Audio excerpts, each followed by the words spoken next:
Assalamualaikum warahmatullahi wabarakatuh. Hai semua, makasih udah mampir di Berikana Channel. Di video kali ini aku mau share informasi yang sangat berguna untuk aku, tapi bisa jadi ini juga berguna untuk teman-teman yang membutuhkan ataupun untuk yang pemula. Informasinya secara umum aja, untuk menambah pengetahuan aja. Kalau ada yang salah atau yang kurang, bisa ditambahkan di kolom komentar ya. Karena informasinya hanya berdasarkan pengalaman pribadi dan googling aja. Simak terus videonya.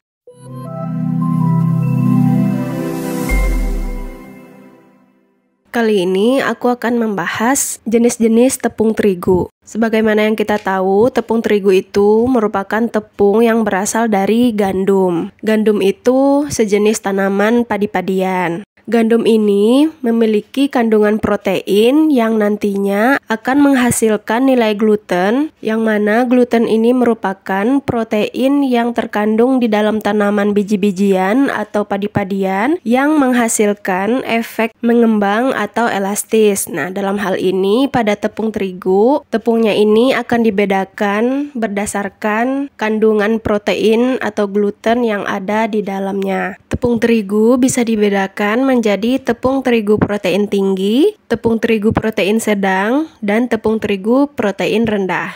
Kita akan bahas satu persatu. Tepung terigu protein tinggi memiliki kandungan protein sekitar 11-12%. Nah, karena proteinnya tinggi, terigu ini mudah dicampur, mudah difermentasi, daya serap airnya tinggi, lebih elastis, mudah dibentuk, dan mudah diolenin. Karena sifatnya yang elastis, mudah dibentuk, mudah mengembang, mudah diolenin, maka terigu jenis ini sering dipakai untuk membuat roti, pasta, mie, dan lain-lain. Untuk produk di pasaran, ada berbagai macam merek. Yang paling sering aku pakai, Cakra Kembar. Next, tepung terigu protein rendah. Tepung terigu protein rendah memiliki kandungan protein 7-9%. Oleh karena itu, terigu jenis ini bersifat memiliki daya serap air rendah, sulit untuk diolenin, tidak elastis, cenderung lebih lengket, susah mengembang, memiliki tekstur renyah.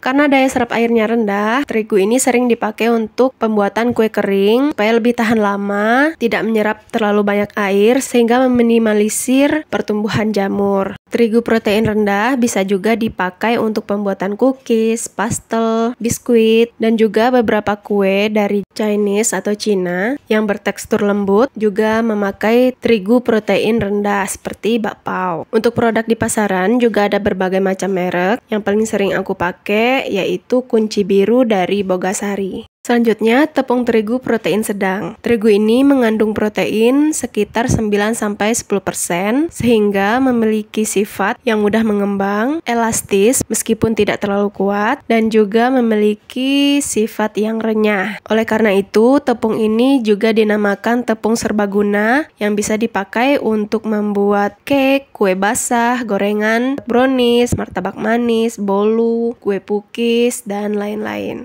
Untuk produk di pasaran juga terdiri dari berbagai merek. Yang sering aku pakai yaitu Segitiga Biru dari Bogasari. Untuk pemilihan terigu ini, kita bisa menggunakan terigu dengan kategori protein tunggal, atau kita bisa menggabungkan beberapa jenis terigu seperti terigu protein tinggi dicampur dengan terigu protein sedang. Bisa diatur sesuai dengan karakteristik masakan yang akan kita buat. Nah, berikut adalah beberapa tips untuk memilih terigu yang baik. Yang pertama, tempat penyimpanan terigu. Kalau kita akan menggunakan terigu dalam jumlah kecil, sebaiknya membeli terigu dalam bentuk kemasan yang sudah disil seperti kemasan plastik. Karena terigu ini sangat rawan terhadap air, apalagi terigu dengan kandungan protein tinggi, sangat mudah menyerap air, jadi akan beresiko sebagai media pertumbuhan jamur ataupun kutu. Terutama untuk pabrik pembuat roti perlu perhatian khusus. Nah, simpanlah terigu di tempat yang kering dan kedap udara. Pilihlah terigu yang kemasannya single seperti kemasan plastik ini dibandingkan dengan terigu yang dikemas ulang dari kemasan karung. Yang kedua, pilihlah terigu dengan warna yang putih, bersih, tidak kusam, dan tidak pula menggumpal. Untuk membuktikannya, kita bisa meletakkan sedikit terigu di atas meja atau di suatu permukaan, lalu kita pukul permukaan tersebut. Kalau ada asapnya atau ada debu debu yang keluar, itu menandakan terigunya masih bagus. Kalau seandainya terigunya tidak berdebu atau tidak berasap, artinya terigu itu udah terkontaminasi dengan udara lembab sehingga kandungan proteinnya udah rusak dan membuat masakannya tidak optimal. Oke, sekian dulu informasi terkait tepung terigu di video kali ini. Kalau ada informasi yang keliru atau ada yang perlu ditambahkan, mohon dimaafkan dan silahkan tambahkan di kolom komentar. Sekian dulu video untuk kali ini. Kalau suka videonya, boleh banget like videonya